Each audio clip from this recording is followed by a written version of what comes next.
안녕하세요. 남편과 결혼한 지 이제 반년 된 30대 여성입니다. 남편과는 어느 다른 커플보다도 조용히, 무난하게 연애를 해왔기 때문에 결혼 반년 만에 여기 와서 제 이야기를 하게 될 줄은 상상도 못했는데, 사실 연애 때는 남편과 저 두 사람만 신경 쓰면 됐으니까 설령 갈등이 생기더라도 일이 커질 틈이 없었거든요. 서운한 일이 있으면 그 자리에서 바로바로 이야기하고 오해가 쌓이지 않도록 풀었으면 되었으니까요. 그런데 결혼을 하고 나니까 일단 제 입장에선 남편뿐만 아니라 남편 식구들과의 관계도 신경을 써야 했고, 그렇다 보니 계속 상황을 살펴야만 하는 게 여간 힘든 일이 아니었어요. 그리고 남편과의 관계는 뭐랄까, 쌍방이 합의가 된 상황이었어요. 하지만 시댁 식구들, 특히나 어머님은 당신은 시어머니고 저는 며느리니 옳고 그름이나 경우에 상관없이 무조건 제가 숙이고 어머님 뜻에 따라야 한다고 생각하시더라고요. 그리고 제 입장에선 솔직히 납득하기가 어려웠지요. 그러다 이번에 제사 문제로 어머님과 부딪히면서 일이 이 지경이 될 거라곤 상상도 못했습니다. 남편하고는 대학 시절부터 친구로 지내다가 사회인이 되고 나서 뒤늦게 연인 사이로 발전한 케이스예요. 그렇다 보니 남편에 대해서는 잘한다고 생각했음에도 불구하고 제가 모르는 것들이 많았더라고요. 특히나 가족관계에 있어서는 남편이 워낙 평소에도 과묵한 타입이라서 눈치채지 못하고 있었는데, 결혼 이야기가 나오고 나서야 남편이 할 이야기가 있다며 가족관계에 대해서 말을 꺼내대요. 그리고 알고 보니 남편의 친어머님은 남편이 중학교를 다니던 때 지병으로 돌아가셨고, 이후로 사별하신 아버님이 지금의 새어머님과 재혼하셨답니다. 새어머님도 초혼은 아니셨고 자식도 둘 있으셨고요. 그래서 졸지에 외동이던 남편에게 2명의 동생이 생겼다네요. 그리고 남편의 걱정과 달리 남편의 가족관계에 대한 고백은 결혼에 있어 제가 결정을 내리는데 별 영향을 끼치진 않았습니다. 아니, 오히려 결혼을 더 하고 싶게 만든 것도 같네요. 사실 그동안 저희 부모님을 만나면 평소답지 않게 살갑게 굴고 저희 부모님을 좋아라 하더니 그런 사정이 있었구나 싶어서 그랬나? 어디 정붙일 곳이 마땅치 않았나 보다. 그런 생각이 들어서 더 잘해주고 싶었거든요. 그리고 이런 마음은 결혼 후에는 더 강해지고 커져갔는데, 그 이유가 제가 결혼 전에 시댁을 2번쯤 갔었고 결혼 후에도 2번쯤 갔었거든요. 그리고 그때마다 새어머님이나 시동생들이 남편에게 대놓고 무안을 준다던가 그런 건 없었어요. 오히려 하하호호, 겉에서 보기엔 말하지 않으면 재혼가정의 이복 형제인지 모를 만큼 평범해 보였달까요. 하지만 남편이 잠깐 자리를 비운다던가 그러면 자기들끼리 무언의 눈빛으로 대화를 한다던가 뭔가 자기들끼리 똘똘 뭉쳐있다는 게 보이더라고요. 그러니 20년 가까이 그렇게 살아온 저희 남편은 얼마나 서럽고 소외감을 느꼈을까 싶대요. 아무튼 남편하고 결혼할 때 생각지도 못했는데 아버님으로부터 건물을 받았어요. 알고 보니까 아버님이 돌아가신 친어머님과 결혼할 당시 재산이라곤 하나도 없으셨답니다. 반면에 돌아가신 친어머님은 그래도 지역유지의 딸이라서 재산이 꽤 많으셨던 모양이에요. 그리고 그런 친어머님이 돌아가실 당시 아버님에게 다른 건 몰라도 건물만큼은 남편이 장가갈 때 꼭 주라고 신신당부를 하셨다대요. 감사하게도 아버님이 그 약속을 지켜주신 거고요. 그래서 저희는 어느 다른 신혼부부들보다 솔직히 마음 편하게 결혼 준비를 할 수 있었습니다. 그렇다고 말도 안 되는 사치를 부리고 그런 것은 아니고요. 적어도 신혼집을 어떻게 할지 그런 고민에선 자유로울 수 있었네요. 그런데 이걸 가지고 새어머님께선 굉장히 못마땅해 하셨습니다. 아버님과 재혼하던 당시 그 건물이 당연히 아버님 거라고 아셨지, 그게 훗날 저희 남편한테 돌아갈 거라곤 생각을 못 하셨던 모양이 돼요. 그래서 내내 그 건물에서 나오는 월세로 생활을 해왔는데 갑자기 그 돈이 없어지니 당황스럽다며 저희더러 그걸 기어이 지금 받아가야겠냐고 싫은 소리를 몇 번이나 하시더라고요. 하다못해 동생들 시집장가라도 가고 나면 그때 정리해도 늦지 않다면서요. 하지만 그런 이야기를 듣고 있으니 저는 더욱이 지금이 아니면 안 되겠구나 싶었습니다. 막말로 시동생들 시집장가 갈 때 되면 건물 팔아먹자고 나이 드신 아버님을 달달 볶기라도 해봐요. 그땐 저희야말로 눈뜨고 코 베이는 거 아니겠어요. 솔직히 저희 것이 될 거라곤 상상도 못했던 건물이지만 저희 거라는 걸 알게 된 이상 어떻게든 지켜야겠다는 생각뿐이었습니다. 남편 하나만 보고 결혼을 결심한 건 사실이지만 그렇다고 주어진 몫을 포기할 만큼 멍청이도 아니었으니까요. 그리고 이건 저희 남편도 몇 번이나 동의한 부분이었습니다. 솔직히 그 오랜 시간 동안 새어머님도 정말 친어머님처럼 남편에게 정을 주셨다면, 그리고 시동생들도 남편을 그렇게 믿고 따라주었다면 저희 남편이 절대로 그렇게 선을 그었을 리가 없거든요. 그런데 제대로 가족이라고 느낄 만큼 감정적 교류가 없었던 탓인지 금전적인 부분에서는 남편도 나름대로 확실히 선을 그으려는 게 보였습니다. 어쨌든 맏아들이니 그에 따르는 책임과 도리는 하겠다. 하지만 그 이상은 못한다는 입장이 분명했달까요. 그런데 지난 어버이날이었습니다. 새어머님이 회가 드시고 싶다며 호텔에 있는 식당으로 예약을 하셨더라고요. 그래서 그 자리에 시부모님과 저희 부부 그리고 시동생 둘이 모이게 되었어요. 남들이 보기에는 다복하고 화목한 분위기였을 거예요. 하지만 식사가 시작되고 얼마 지나지 않아 불편한 주제들이 조금씩 거론되기 시작했습니다. 특히나 돈에 관해서요. 새어머님께서는 저희가 건물을 가져간 이후로 살림을 꾸려나가기가 아주 힘에 부친다면서 끝없이 앓는 소리를 하셨어요. 하지만 솔직히 아버님이 그 연세에도 연금으로 300 남짓 받고 계셨고 저희가 건물 증여가 끝남과 동시에 매달 100만 원씩 생활비에 보태시라고 보내드리기 시작했거든요. 게다가 신우도 직장 생활을 하고 있었으니 아무렴 자기 부모에게 돈 10만 원 안 드렸겠어요? 제가 생각하기엔 그나마 마음에 걸리는 건 도련님이었는데 거기도 이제 아르바이트해서 자기 용돈 벌고 하면 크게 돈 들어갈 일이 있나 싶었지요. 참고로 저희 남편은 자라는 내내 집에 재산이 없는 것도 아니었는데 새어머님이 남자라면 독립심이 필요하다며 고등학교 때부터 아르바이트를 하라고 그렇게 눈치를 주셨답니다. 그래서 실제로 고등학교 2학년 때부터는 아버님이 어머님 몰래 챙겨주신 용돈 말고 공식적으로는 용돈 한 번 받은 적 없고 대학 등록금도 반 이상 자기가 벌어서 보탰다고 하더라고요. 그런데 이제 와서 저희더러 생활비가 어떻고 시동생들이 어떻고 하면 아무리 제가 아닌 남편이 겪은 일이라고 해도 저에게는 제가 겪은 거나 마찬가지로 느껴졌으니 그런 어머님의 하소연이 곱게 들릴 리가 없었지요. 그래서 어머님께 마치 어머님의 속뜻이 무엇인지 하나도 못 알아들은 것 마냥 이참에 시동생들도 독립심을 키워야 하지 않겠냐고 아무것도 지원해주지 마시라고 단호하게 조언을 해드렸답니다.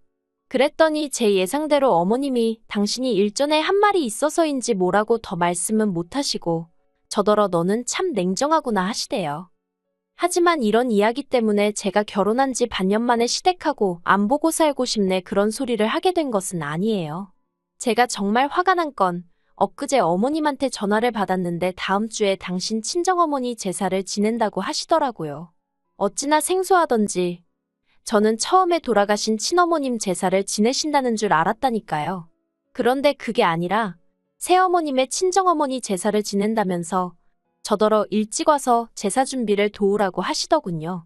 그리고는 덧붙여서 말씀하시기를 신우는 안 불렀답니다.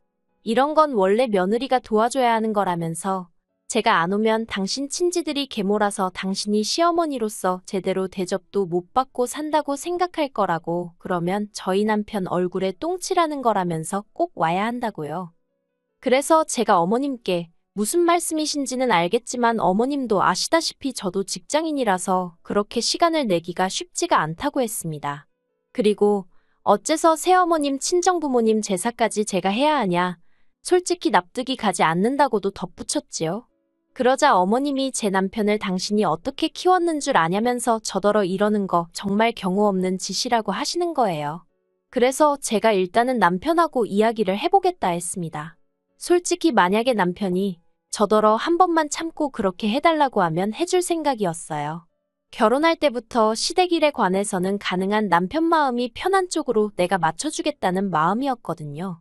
참고로 남편도 저희 친정부모님한테 정말 친아들급으로 잘해요. 친정아버지도 든든한 사위가 생겨서 너무 좋다 하시고요. 그렇다 보니 제가 시부모님에게 특히나 새어머님께 감정이 좋진 않았지만 그래도 몇 번이나 내가 잘해야지 하는 생각을 하게 되대요. 그런데 남편의 반응은 역시나 제 예상을 크게 빗나가지 않았습니다. 자기는 새어머님이 당신의 친정어머님 제사를 지내셨는 줄도 몰랐다면서 설령 알았다고 해도 가도 자기나 이복 동생들이 가는 거고 도와도 신우가 해야지 왜 피 한 방울도 안 섞인 저에게 그러시냐며 신경 쓰지 말라더군요. 자기가 알아서 잘 이야기하겠다고요. 그런 남편의 모습에 괜히 미안하기도 하고 고맙기도 해서 알겠다고 했습니다. 그리고 어머님께는 그래도 못 간다고 직접 말씀드리는 게 매너다 싶어서 문자는 하나 넣었어요. 남편하고 상의해봤는데 제가 참석하는 게 바람직한 것 같지 않다는 식으로요. 그랬더니 며칠이 흐르고 주말, 어머님이 시동생들까지 데리고 저희 집에 연락도 없이 오셨습니다. 부서질 듯 누르는 현관벨 소리에서 이미 어머님이 왜 오셨는지 어느 정도 짐작이 되었다고 해야 할까요? 그나마 다행히 남편도 같이 있었고, 솔직히 제가 무슨 죄를 지은 것도 아니니 일단 현관은 열어드렸지요. 이윽고 5사람이 거실에 둘러앉았는데 신우가 한다는 소리가 소파샀냐입니다. 맞아요. 원래는 제가 자취할 때 쓰던 걸 쓰려고 가지고 왔는데 솔직히 건물에서 월세 나오는 거 알고는 남편하고 상의 끝에 소파만 좋은 걸로 바꿨어요. 그래서 그렇다고 하니까 어머님이 건물 가져가니까 세상이 다 니네 거 같지? 그러시는 거예요. 황당해서 무슨 말씀을 그렇게 하시냐니까 저희가 홀딱 건물을 받아서는 당신들은 사는 게 빠듯해졌는데 속이 상해서 그렇답니다. 그러면서 당신이 그 건물을 손에 쥐고 있었어도 제가 제사에 오네못 오네 소리를 했겠냐는 거예요. 그제서야 어머님이 뭔가 착각을 하셔도 단단히 하고 계시구나 싶었습니다. 그리고 남편이 먼저 나서서 자꾸 건물 이야기 하지 마시라고 하대요. 건물은 돌아가신 친어머니 재산이었고 아버지가 유언에 따라 저에게 넘겨주신 거니 솔직히 새어머니는 거기에 대해서는 이러쿵저러쿵 말씀하시면 안 된다고요. 그러자 새어머님께서 하신다는 소리가 당신이 마음만 먹었으면 그거 진작에 팔아버리고 다 써버릴 수도 있었는데 저희 남편이랑 이복 동생들 한번 잘 키워보려고 알뜰살뜰 쥐고 있었던 거라며 그게 다 자기 덕분이라는 겁니다. 듣고 있는데 황당했지요. 거기서 매달 나오는 월세를 그렇다고 모아서 저희 남편을 주신 것도 아니고 20년 가까운 세월 동안 거의 남는 것 없이 받아서 다 쓰시며 사셔놓고는 알뜰살뜰이라는 둥, 지켜준 거라는 둥. 그리고 남편도 저랑 비슷한 생각을 했는지 급기야 웃더니 어머님도 생각보다 재밌으신 분이라며 말을 이어갔습니다. 말은 똑바로 하자고 그 월세 받아서 솔직히 어머님하고 이복 동생들이 거진 다 썼지 않냐고. 막말로 아버님이 돌아가시기라도 했으면 지금까지 이 관계가 유지나 되었겠냐고요. 그리고 저는 남편 말에 하나 틀린 거 없다고 생각했어요. 솔직히 어머님도 아버님의 그늘 밑에서 생활하신 분이지 어머님이 저희 남편을 먹여 살리기 위해 어디서 일 한번 하신 적 없으십니다. 살림이나 그런 건 꼭 저희 남편 때문만이 아니라 아버님과 다른 두 이복 동생을 위해서라도 어쩔 수 없이 하셔야 했겠지요. 그러니 저희 남편이 자라는 동안 약간의 도움은 받았다고 볼 수 있지만 그마저도 어머님의 진심이라기보다는 사정이 그렇고 상황상 어쩔 수 없이 발생한 일에 가깝잖아요. 그래도 남편은 새어머님도 어머님이라고 사회생활 시작하고는 용돈도 챙겨드리고 깍듯이 모셨습니다. 이복 동생들에게도 살가운 오빠는 아니더라도 어려운 오빠는 되지 않으려고 여러 가지 노력을 했고요. 물론 이복 동생들이 저희 남편에게 기대하는 오빠로서의 역할은 돈이 전부였긴 하지만요. 대화가 길어질수록 솔직히 새어머님 쪽이나 저희 남편이나 그간 차마 입 밖으로 내지 않았던 속내가 드러나기 시작했습니다. 새어머님 쪽은 짐작한 대로 이러나 저러나 한마디로 너는 내가 키웠으니 은혜를 갚아라는 거였고 저희 남편은 자기는 혼자 큰 거나 다름없다 생각한다고 막말로 새어머니가 내 생일 때 미역국이라도 한번 끓여줬냐며 울분을 토했어요. 그리고 시동생들은 솔직히 걔들한텐 어쨌든 새어머님이 친엄마고 세상에 하나뿐인 엄마니까 당연히 그쪽 편을 드느라 바빴지요. 저희 남편이 건물을 가져가 버려서 자기들은 이제 굶어 죽게 생겼다는 말도 안 되는 소리를 하면서 말이에요. 그렇게 한바탕 소란이 지나가고 결국 남편이 아버님께 연락을 드렸습니다. 아버지 식구들이 여기 와서 행패를 부리고 있으니 얼른 와서 데려가라고요. 그러자 새어머님은 너 잘했다면서 아주 네 아버지한테 혼나봐야 정신을 차리겠다고 더 당당하게 꼼짝도 안 하더라고요. 그리고 이복 동생들은 이복 동생들대로 자기 어머니 옆에 붙어 있고 그 모습을 보고 있으니 남편이 얼마나 외롭게 컸을지 정말 안 봐도 눈에 뻔하더라니까요. 그리고 얼마 안가 아버님이 오셨는데 아버님은 새어머님을 보자마자 추태 좀 부리지 말라며 화를 내셨어요. 새어머님은 아버님이 당신 편을 들 줄 알았는데 당신한테 언성을 높이니 당황하신 눈치였지요. 새어머님께서 아버님더러 지금 상황 파악이 안 되느냐고 쟤들이 나한테 덤빈다. 이게 다 당신이 건물을 줘서 이렇게 된 거 아니냐? 돈 좀 생겼다고 애가 위아래도 몰라본다. 빨리 건물 내놓으라 해라. 속사포처럼 말을 쏟아냈지만 아버님께선 그런 새어머님께 남의 재산으로 그 정도 배불리고 살았으면 됐지. 욕심도 사납다고 계속 화를 내실 뿐이었어요. 그리고는 이복 동생들에게도 내 생각에 내가 니들 아버지로서 해줄 만큼은 해준 것 같으니 이제 알아서 독립하려면 독립해라. 정말 무서우리만치 낮은 목소리로 말씀하시대요. 그리고 결론부터 말하자면 일단 지금 새어머님은 찍소리도 못하고 예전처럼 아버님과 살고 계시고요. 이복 동생들도 무슨 약이라도 먹었는지 저희 남편한테 아주 깍듯해졌어요. 하지만 그 속내야 뻔하지요. 신우는 시집 가려면 결혼 자금이 필요하니 그러는 것일 테고 도련님이야 유학을 가고 싶네요 전에 노래를 불러댔으니 뭐 결국은 다시 돈 때문 아니겠어요? 그리고 저희 남편이 그러더라고요. 지켜야 할 게 없을 때는 바보같이 당해주면서 그래도 이게 제일 편한 길이라고 생각을 했대요. 근데 이제 자기에겐 저라는 가족도 생겼고 돌아가신 친어머니가 물려주신 재산도 지키고 싶어서 그렇게 바보같이 살지 않을 거랍니다. 다만 아버님에 대한 남편의 심정은 아직 복잡한 것 같아요. 평생을 원망 아닌 원망을 하며 살았는데 결정적인 순간에 남편의 입장에 서주신 게 남편에겐 여러 가지로 큰 의미였던 것 같거든요. 그리고 저야 뭐 남편이 어느 쪽으로 향하든 같이 따라갈 생각입니다.